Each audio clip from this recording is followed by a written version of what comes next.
டீனேஜில் உலகத்தில் எல்லா பேருக்கும் லவ் பண்ணலாம் மனுஷனை தவிர. அண்ட் எஸ்பெஷலி இப்போவும் பேரண்ட்ஸ்க்கு பார்த்திங்கன்னா லவ்னா பிடிக்க மாட்டேங்குது. அண்டு இந்த மிடில் கிளாஸுக்கும் இந்த லவ்வுக்கும் என்ன தான் ஏழ்ற பொருத்தம், என்ன தான் பிரச்சனை அப்படின்றத பார்ப்போம். வெல்கம் டு ஆஸ்ட்ரகல் guys and thank you for all the love and support. Videos பிடிச்சிருந்துச்சு அப்படின்னா சப்ஸ்கிரைப் பண்ணுங்கள், ஃப்ரெண்ட்ஸ்க்கெலாம் ஷேர் பண்ணுங்கள். அந்த பெல் பட்டனை அமுக்குனிங்கன்னா நான் வீடியோஸ் போட்டேன்னா உங்களுக்கு உடனே தெரியும். And thank you so much for all the love and support guys really. So இப்போ இந்த லவ் அப்படின்ற ஒரு விஷயம் வந்து ஒரு ஸ்பெஷல் மூமெண்ட் தான், இல்லைன்னு சொல்லலை. பட் இது எந்த அளவுக்கு ஸ்பெஷல், சூப்பராக சாதா ஸ்பெஷலாக அப்படின்றது நம்மளுக்கு தெரியணும்ல. ஸோ அதுக்கு வந்து கம்பேரிசன் சொல்லணும்னு வச்சுக்கோங்க. உங்கள் லைஃப்பில் இருக்கிற பெஸ்ட் மூமெண்ட்ஸ் எல்லாத்தையும் தூக்கி வெளில போடுங்க. அதிலே ஒரு பெஸ்ட் மூமெண்ட்டை பிக் பண்ணி கம்பேரிசன் பண்ணலாம். ஸோ எனக்கு வந்து பார்த்திங்கன்னா எங்கள் பாட்டி தாத்தா கூட வெளில போனது, எங்கள் அப்பா அம்மா கூட ஃபஸ்ட் வீட்டுக்குள்ளே போனது, அப்படின்னு புது வீடு ஒன்று வாங்கணும் சென்னையில், திருச்சியில். ஸோ அதில் போனது எங்களுக்குனே அப்போ தான் ஃபஸ்ட்டு ஒரு வீடு, அது வரைக்கும் வாடகை வீட்டில் இருந்துட்டு ஃபஸ்ட்டு வீடு போனது. ஸோ அப்படின்னு சொல்லிட்டு அந்த மாதிரி சின்ன சின்ன விஷயம் எல்லாமே வந்து ரொம்ப ஹாப்பி மூமெண்ட்ஸ் தான், இல்லைன்னு சொல்லலாம். ஆனால் எனக்கு வந்து பெஸ்ட்டு மூமெண்ட்டாக அந்தமாரி விஷயத்தில் எது அப்படின்னா, எனக்குன்னு ஒரு பைக் வாங்கினது, ஃபஸ்ட்டு ஒரு புது பைக் வாங்கினது. அண்ட் காலேஜ் போகிற டைமில் பல்சர் 150. அப்போ என்னென்னா அந்த ஷோரூம் நான் வெயிட் பண்ணிருக்கிறேன், 1 மணி நேரம் 2 மணி நேரம் வெயிட் பண்ணிருக்கிறேன். அந்த ஒவ்வொரு நிமிஷமும் எனக்கு டைமே போக மாட்டேங்குது. அந்த பைக் வருது, ஃபஸ்ட்டு அந்த பைக் வரப்போ அந்த டயர் தெரியுது, அவங்க தள்ளிட்டு வராங்க, அந்த எதுவுமே ரேப்பர்லாம் பிரிக்கலை, அந்த வைசர்லாம் ரேப்பர் ஒட்டியிருக்கு. அந்த வைசர் வருது, அதுக்கப்புறம் அந்த டேங்க் பலன்னு இருக்குது, டேங்க் வருது, அந்த பைக்கை கொண்டு வந்து நிறுத்திட்டு அப்பா எனக்கு அப்படியே அந்த இடத்துல வந்து ஒரு கிட்டத்தட்ட ஒரு 50-60 பல்சர் நிற்கும், எல்லாம் 150 தான். ஆனால் என் பைக் மட்டும்தான் அதில் அழகாக தெரிஞ்சிச்சு. நிஜமாலுமே நான் திரும்பி பார்க்குறேன், ஏன்னா அந்த பைக்லாம் கொஞ்சம் மொக்கையாக இருக்குது, ஷேப்பெல்லாம் சரியில்லையே, நம்ம பைக் மட்டும்தான் அவ்வளோ அழகாக இருக்குமா அப்படின்னு சொல்லிட்டு அவங்கள்ட்ட அந்த கொஷின்லாம் வேறு நான் கேட்டேன்னா பார்த்துக்கோங்களேன், இது என்ன இது புது மாடல், லேட்டஸ்ட் மாடலாக. ஸோ அதுமாரிலாம். ஸோ அப்படின்னு சொல்லிட்டு அன்றைக்கி ரோட்டில் வரப்பெல்லாம் வந்து எந்த பைக்கு போனாலும் சரி, நம்ம பைக்கு தான் அழகு அப்படின்னு சொல்லிட்டு, அதேமாதிரி இல்லாமல் காலேஜில் எங்கே உட்காந்துலாம் சரி, பைக்கு தெரிகிற இடத்துல தான், பைக்கு தெரிகிற மாதிரி ஒரு இடத்துல வச்சுருவேன். அண்டு நைட்டெல்லாம் வந்து மழை இடிலாம் பெஞ்சிச்சுன்னா அவ்வளோதான், போய் கவர் பண்ணாமல் இருக்க மாட்டேன். எப்போவும் இடி பெஞ்சால் உடனே எட்டி கூட பார்ப்போம், போய் ஏதோ இடி என்னமோ என் பைக்கில் விழுற மாதிரி. அந்தளவுக்கு வந்து, ஏன்னா அதுக்கப்புறம் வந்து லைஃப் என் பைக் வந்து என் பெஸ்ட்டு மூமெண்ட்ஸ் என் கூட இருந்துச்சு. எல்லாத்துலேயும் பெஸ்ட் அண்ட் ஒஸ்ட்டு மூமெண்ட்ஸ்லேயும் என் கூட இருந்த ஒரே ஜீவன் இன்ன வரைக்கும் என் பைக்ஸ் தான் அப்படின்னு சொல்லலாம். பட் என்னென்னா அந்த பைக் இருந்துச்சு போச்சு. அண்ட் இப்போ யோசிச்சு பார்த்தா அந்த பைக் இருந்ததெல்லாம் ஒரு ஹாப்பி மூமெண்ட்ஸ், எனக்கு அந்த பைக் பிடிக்கும், அதெல்லாம் ஓகே. பட் அந்த பைக் இல்லையே அப்படின்னு சொல்லிட்டு வருத்தலாம் இல்லை. ஏன் அப்படின்னா இப்போ வந்து BMW இருக்கார், அப்புறம் அவருக்கு வச்சுப்பார். பட் இப்போ பார்த்தீங்கன்னா லைஃப்பில் வந்து அதேமாதிரி டீனேஜ் டைமில் வந்து நம்மளுக்கு அந்த ஹார்மோன் இன்ஜெக்ஷன்லாம் வந்து நம்மளுக்கு வந்து ஒரு லவ் அப்படின்ற ஒரு ஃபீலிங் ஒன்று வருது. ஸோ அப்போ வந்து ஒரு பொண்ணை பார்க்குறோம், அந்த பொண்ணு மேலே ஒரு லவ் சீரியஸ் ஆகுது. அந்த பொண்ணு வந்து நம்ம அந்த லவ் கூட டெவலப் ஆகிறப்பே வந்து நம்மளும் வந்து ஒரு கிட்லேருந்து ஒரு டீனேஜர்லேருந்து அடல்ட் ஆகிறது, அந்த ஒரு ட்ரான்சிஷன் வந்து நம்மளுக்கு வந்து natural way of doing it அப்படின்ற மாதிரி நடக்குது. ஸோ ஒரு பொண்ணை லவ் பண்ணுறப்பே நம்ம வளர்கிறோம். ஸோ அப்படின்ற மாதிரி ஒரு விஷயம். இப்போ என்ன ஆகுதுன்னு பார்த்தீங்கன்னா, அந்த லவ் வந்து ஒரு பாயிண்டில் பிரேக் ஆகுது. ஸோ அதுக்கப்புறம் பார்த்தீங்கன்னா, இப்போ இந்த பைக்கு மாதிரியே அதுவும் அதே தான். ஸோ எனக்கு ரொம்ப பிடிச்சிச்சு இந்த மொமெண்ட்டு. அந்த மொமெண்ட்டுக்கு வந்து பைக் என் கூட இருக்கிற மாதிரி இந்த கேர்ள் ஃப்ரெண்ட் என் கூட இருக்குது. அதுக்கப்புறம் பிரேக்கப் ஆகி போயிடுது. ஆனால் லைஃப் டைம் ஃபுல்லாகவும் அந்த ஒரு ஹாப்பி மொமெண்ட்டு ப்ளஸ் அந்த பெயின் பாயிண்ட் வந்து லைஃப் ஃபுல்லாக ட்ராவல் ஆகுது. இந்த பைக் மாதிரி அந்த வித்தது வச்சு கவலை நம்மளுக்கு கிடையாது. பட் ஆனால் அந்த லவ் போனது நினச்சி நம்மளுக்கு ஒரு சின்ன கவலை இருந்துகிட்டே இருக்குது, ஒரு சின்ன வருத்தம் இருந்துகிட்டே இருக்குது. ஸோ ஏன் அப்படின்னு நீங்கள் கவனிச்சிங்கன்னா, இப்போ நான் யார் அப்படின்ற கொஷின் நீங்கள் ஆன்சர் பண்ணிங்கன்னு வச்சுக்கோங்களேன். நான் சிவில் இன்ஜினியர், நான் ஒரு யூடியூபர், நான் ஒரு டாக்டர், நான் ஒரு டென்டிஸ்ட் அப்படின்னு நீங்கள் சொல்லலாம். இது எல்லாமே சூப்பர்ஃபிஷியலாக நம்மளுக்கு கொடுத்த ஒரு ஐடென்டிட்டி. இது எல்லாத்தையும் தூக்கி ஓரமாக வைங்களேன். இதுக்கப்புறம் நீங்கள் யாருன்னு பார்த்தீங்கன்னா இங்கே தான் நின்றுருப்பீங்க. என்னது இன்னும் நீ போலையா, நீ யார் இப்போ அப்படின்னு கேட்டிங்கன்னு வச்சுங்களேன், நான் ஒரு மனுஷன். ஸோ அப்போ பார்த்தீங்கன்னா ஃபண்டமெண்டலாக ப்ரிமிட்டிவாக எனக்கு நான் கொடுத்த ஒரு ஐடென்டிட்டி 1000 இருந்தாலும் ஒரிஜினலாக நான் யாருன்னு பார்த்தீங்கன்னா ஒரு மனுஷன் அப்படின்றது தான். ஸோ இப்போ இந்த மனுஷன்றவனுக்கு வந்து நேச்சர் கொடுத்த வேலை என்ன? ஒரே ஒரு வேலை தான். பார்த்திங்கன்னா அது என்னென்னா, நீ பிறந்தியா, ஹெல்த்தியாக இருக்கிறியா, உனக்கான ஒரு துணையை தேடு, நெக்ஸ்ட் ஜென்ரேஷன் நீ வளர்த்து விட்டியா, உன் வேலை முடிச்சிச்சு கிளம்பு அப்படின்னு சொல்கிறது தான். ஸோ அதனால தான் நீங்கள் பார்த்தீங்கன்னா நம்மளுக்கு வந்து இன்றைக்கி எவ்வளவோ டிஸ்ட்ராக்ஷன் வந்துருச்சு. ஃபோனு, கம்ப்யூட்டர், டிவி, அதுக்கப்புறம் சோஷியல் மீடியா, கிரிக்கெட்டு, கேம்ஸு, இதுமாதிரி எவ்வளோ வந்தாலும் சரி, நம்மளுக்கு வந்து இன்னமும் வந்து அந்த டீனேஜ் டைம் ஆச்சுன்னா இந்த ஒரு ஹார்மோன் ஃபீலிங்ஸ் இது எல்லாமே வந்து அது எல்லாத்தையும் பைபாஸ் பண்ணி நம்மளுக்கு இது ஒரு ப்ரியாரிட்டி கொடுக்க வைக்குது. ஸோ நம்மளுக்கு வந்து நேச்சுரலாக அந்த ஃபீலிங்கை தேடி போகணும் அப்படின்ற மாதிரி ஒரு நேச்சுரல் அர்ஜ் இது.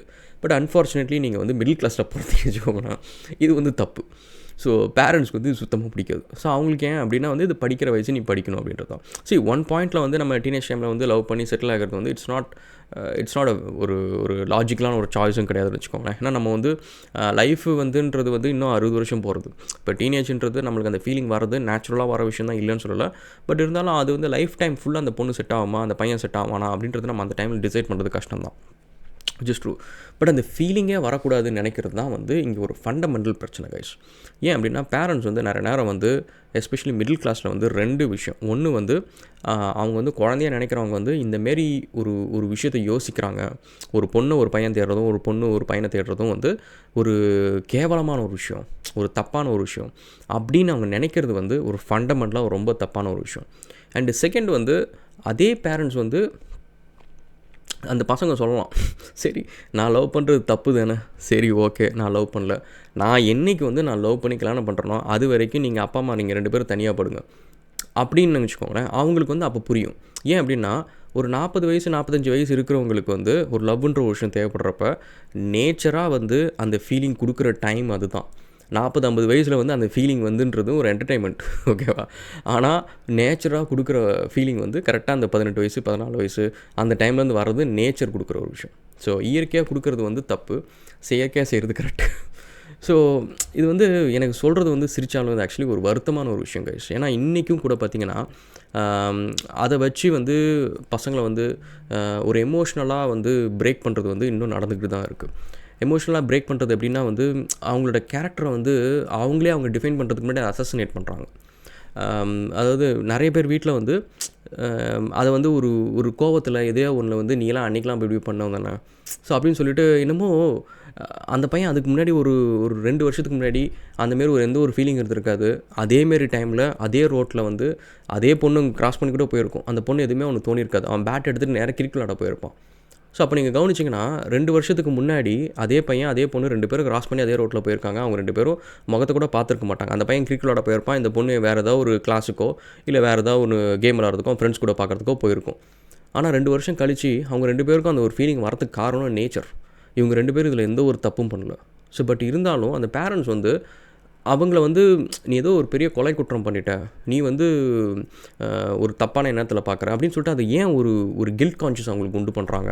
அண்ட் அதனால் வந்து அது மட்டும் இல்லாமல் அதை வந்து சொந்தக்காரங்களுக்கு சொல்கிறது, எல்லார் கண்லேயும் வந்து ஒரு கேரக்டர் அசாசினேஷன் பண்ணுறது. அவங்களுக்கே வந்து அவங்க கேரக்டர் வந்து நல்லவங்களா கெட்டவங்களாம் தெரியாத வயசு அது. அந்த டைமில் பசங்களுக்கு வந்து எப்பவுமே ஒரு செல்ஃப் டவுட் இருக்கும். நான் வந்து பசங்க சொன்னாலும் இது பசங்க பொண்ணுங்க 2 பேருக்கும் தான். ஸோ அவங்க 2 பேருக்குமே வந்து லைஃப்பில் நம்ம என்ன பண்ண போகிறோம், நம்ம நல்லவங்களா கெட்டவங்களா, நம்ம வந்து நல்லா பண்ணுவோம் பண்ண மாட்டோமா, நம்ம அழகாக இருக்கோமா இல்லையா அப்படின்னு சொல்லிட்டு அவங்களுக்குள்ளார எல்லா விஷயத்துலையும் டவுட் இருக்கும். நம்ம உயரமாக இருக்குமா குள்ளமாக இருப்போமா, நம்ம மற்றவங்களுக்கு பிடிக்குமா பிடிக்காது அப்படின்னு சொல்லிட்டு எல்லா விஷயத்துலையும் பசங்களுக்கு டவுட் இருக்கும்.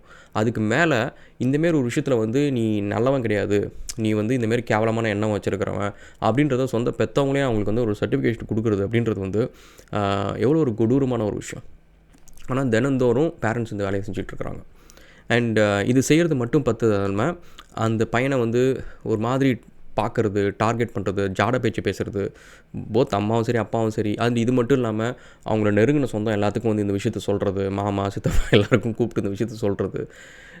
ஸோ இது என்ன ஆகுதுன்னா, ஒன்று வந்து நீங்கள் உங்கள் பசங்க உங்களுக்கு மேலே வச்சுருந்த அந்த டீனேஜ் டைமில் நீங்கள் நிறைய நேரம் கவனிச்சிங்கன்னா பேரண்ட்ஸ் சொல்கிற கம்ப்ளைண்ட்ஸ் என்ன, வீட்டில் இருந்தானா அவன் வந்து எங்கள் கூடலாம் இப்போலாம் பேசுகிறதே கிடையாது, அவங்க ஃப்ரெண்ட்ஸ் கூட தான் பேசுவார் அப்படின்னு சொல்லிட்டு இந்த டயலாக் வந்து ரெகுலர் டயலாக் இருக்கும் டீனேஜ் டைமில். இந்த டயலாக் வந்து என் பையன் என்கிட்ட வந்து இந்தமாரி ஒரு டயலாக் நான் சொல்கிற மாதிரி வச்சுக்கக்கூடாதுன்றதுல நான் ரொம்ப தெளிவாக இருக்கேன்.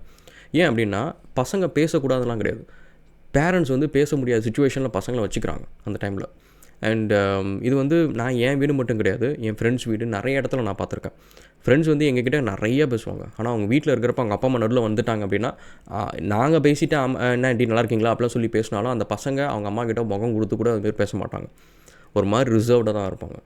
ஏன் அப்படின்னா பசங்க இந்தமாரி ஒரு விஷயம் பண்ணுறப்ப அதுக்கு பேரண்ட்ஸ் வந்து சப்போர்ட்டிவாக புரிஞ்சுக்கிட்டு இதுமாரி நானும் தான் என் வயசுலேருந்து எனக்கு இந்த ஃபீலிங் வந்துருக்கு, இதெல்லாம் நார்மல் தான்டா, இதெல்லாம் இப்படி தான் இருக்கும், நீ இருந்தாலும் உன் லைஃப்பை நீ பாரு, பட் இந்த ஃபீலிங் ஓகே தான், பட் இதுக்காக நீ பெரிய தப்பெல்லாம் பண்ணுறதை யோசிச்சு பாரு, உன் லைஃபுக்கு எது முக்கியமாக அதை நீ பண்ணு அப்படின்னு சொல்லிட்டு பசங்களுக்கு வந்து புரிகிற மாரி பேசுனாங்கன்னா அந்த ஃபீலிங்கை வந்து ஒரு குற்ற உணர்ச்சி இல்லாமல் அதை தாண்டி அவங்க போவாங்க.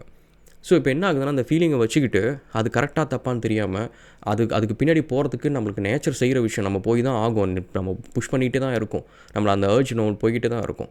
பட் அந்தமாரி போகிறப்ப நம்மளுக்கு இந்த கில்ட் கான்ஷியஸ், ஒரு பயம், நம்ம மேலே இருக்கிற செல்ஃப் டவுட்டு, இதுக்குள்ளார நடக்கிற பிரச்சனைகளை நம்ம போய் சொல்கிறதுக்கு பெரியவங்க கூட கிடையாது. ஸோ அப்போ வந்து நம்ம ஏஜ் பசங்கள்கிட்ட சொல்லி அந்த பிரச்சனையை பெருசாக தான் ஆகி போய் முடிக்கும். ஸோ அப்போ பார்த்திங்கன்னா பசங்களுக்கு வந்து டீனேஜ் டைமில் ஒரு தேவையே இல்லாத ஒரு ஸ்ட்ரெஸ்ஸு, தேவையே இல்லாத ஒரு குழப்பம், தேவையே இல்லாத ஒரு பாண்டேஜ், பேரண்ட்ஸ்க்கு ஒரு பாண்டேஜ் பிரேக் ஆகிறது எல்லாத்துக்குமே காரணம் இந்த விஷயத்தில் ஒரு மிஸ்மேனேஜ்மெண்ட் தான். அண்ட் இது மட்டும் இல்லாமல் பேரண்ட்ஸ் சொல்கிற கான்செப்ட் படி வந்து படித்து முடிச்சதுக்கப்புறம் லவ் பண்ணலாம் அப்படின்னா, படித்து முடிச்சதுக்கப்புறம் வேலை இல்லாமல் லவ் பண்ணால் நீங்கள் உடனே விட்டுருவீங்களா? இல்லை பொண்ணு வீட்டில் ஓகேன்ருவாங்களா? அண்ட் ஆல்சோ பொண்ணுங்க முதல்ல லவ் பண்ணுவோம் அந்த டைமில். ஒரு 21, 22 வயசில் வந்து வரது எல்லாமே ஒரு ஒரு ஆர்ட்டிஃபிஷியலான ஒரு லவ் கைஸ். ஏன் அதை நான் சொல்கிறேன்னு வச்சுக்கங்களேன், ஃபீலிங்ஸ் இருக்கும். நீங்கள் நினச்சா இல்லை ராகுல் எனக்குலாம் ஃபீலிங்ஸ் இருக்குது அப்படின்னு நீங்கள் சொல்லலாம். பட் என்னென்னா, ஒரு 16, 14 வயசுலேருந்து அந்த ஃபீலிங்ஸ், அந்த நேச்சுரல் அந்த டீனேஜ் டைமில் வர ஃபீலிங்ஸ் வந்து நேச்சர் உங்களுக்கு கொடுக்குற ஹார்மோன்ஸு. உனக்கு இந்த ஹார்மோன்ஸ் நான் இப்போ கொடுக்குற பர்பஸ் இது தான், நீ போய் உன்னோட துணையை தேடு அப்படின்றது தான் அதோட பர்பஸ். பட் இதுவே வந்து ஒரு 21, 22 இயர்ஸ் என்ன ஆகுதுன்னா, அது வரைக்கும் வந்து அவனுக்கு அந்த ஃபீலிங்லாம் வந்திருக்கும், அந்த ஹார்மோன்ஸ்லாம் வந்திருக்கும். பட் அந்த ஹார்மோன்ஸுக்கு வந்து அவனுக்கு அவுட்லெட்டாக வந்து ஏதோ ஒரு டிவியோ இல்லை இன்டர்நெட்டோ ஏதோ ஒன்று அவனுக்கு அதை கொடுத்து அவன் ஒரு இமேஜினரி ஒரு பார்ட்னர் கூட அவன் வாழ்ந்துட்டுருக்கிறான். ஸோ இப்போ வந்து 21 வயசில் போய்ட்டு அவன் பார்ட்னர் தேட சொன்னிங்கன்னா, அது இமேஜினரி பார்ட்னர் மாதிரி அவன் கம்பேர் பண்ணுவான். அந்த இடத்துனால தான் வந்து நிறைய நேரம் வந்து இன்னமும் வந்து பசங்க வந்து ஒரு கல்யாணம்னு வந்துச்சுன்னா கரெக்டான ஒரு பேரை தேடுறதே கிடையாது. இன்னமும் வந்து எனக்கு பொண்ணு வெள்ளையாக இருக்கணும், அழகாக இருக்கணும் அப்படின்னு சொல்லிட்டு, ஏன் அப்படின்னா அவன் வந்து இமேஜினரியாக ஒரு பார்ட்னர் கூட இருந்துகிட்ருக்கிறான். அவனுக்கு வந்து எனக்கு பார்ட்னர்னால் இப்படி தான் அப்படின்ற மாதிரி அவன் யோசிக்கிறான். சி இன்ஃபேக்சுவேஷனில் நீங்கள் வந்து ஒருத்தங்க பின்னாடி போகிறப்ப கூட நீங்கள் வந்து நிறைய நல்லது கெட்டது நீங்கள் கற்றுப்பீங்க. ஸோ ஓகே, ஆப்போசிட் செக்ஸ்னால் இப்படி தான், அண்ட் அவங்களுக்கு வந்து இது பிடிக்கும் பிடிக்காது, லைஃப்னால் இப்படி தான் இருக்கும், அவங்க லைஃப்பை வேறு மாதிரி பார்ப்பாங்க அப்படின்னு சொல்லிட்டு ஏகப்பட்ட விஷயத்தை நீங்கள் கற்றுப்பீங்க. ஒரு ரிலேஷன்ஷிப் எப்படி ஹேண்டில் பண்ணுறதுன்னு கற்றுப்பீங்க. லவ் பிரேக்கப் பண்ணாலும் ஓகே தான், ஏன்னா that teachers you lot of things in life. But at the same time அந்த லவ் நடக்காமலும் பிரேக்கப்பும் ஆகாத மாதிரி பசங்களுக்கு வந்து கல்யாணம் ஆச்சு அப்படின்னு வச்சுக்கோங்களேன், அந்த ஃபீலிங்கே அவங்க லைஃப்பில் வந்துருக்காது. நீங்கள் அவங்கள்ட்ட வந்து கேட்டு பாருங்கள், what is the best moment கேட்டிங்கன்னா, லவ் பண்ண எல்லா பசங்களுக்கும் வந்து பிரேக்கப் ஆகிருந்தாலும் சரி, it will be one of the best moment. அந்த மூமெண்ட்டை பீட் பண்ணுறதுக்கு வேறு ஒரு மூமெண்ட் கிடைக்கிறது ரொம்ப கஷ்டம். வேறஸ் வந்து அந்த ஃபஸ்ட் லவ் கிடைக்காத பசங்களுக்கு வந்து பெஸ்ட் மூமெண்ட்டுன்னு கேட்டிங்கன்னா, it's a blank slate. So and it's also sad state. So think about it guys. So இது வந்து இட் ஜஸ்ட் ஒரு எனக்கு தோணுச்சு, ஜஸ்ட் அப்படியே ஒரு வீடியோ நான் போடணும்னு நினச்சேன். இதில் ஆக்சுவலி இது நான் வந்து கிட்டத்தட்ட 7வது தடவை அந்த வீடியோவை பண்ணுறேன். ஏன்னா ஒவ்வொருத்தரையும் வந்து ரொம்ப பேரண்ட்ஸ் திட்டிடுறேன். அதுக்கப்புறம் எங்கள் அப்பா அம்மா எப்போ பார்த்தாலும் பார்த்து ஏன்டா எப்போ பார்த்தாலும் திட்டிகிட்டே இருக்கு அப்படின்றாங்க. ஸோ அதனால் வந்து இந்த வீடியோ இதோடு முடிச்சுப்போம். இந்த டாபிக் பிடிச்சிருந்துச்சு அப்படின்னா நம்ம இதில் ஃபர்தராக இன்னும் கொஞ்சம் பேசலாம். Okay, will catch up again another video guys, and thank you so much and cheers.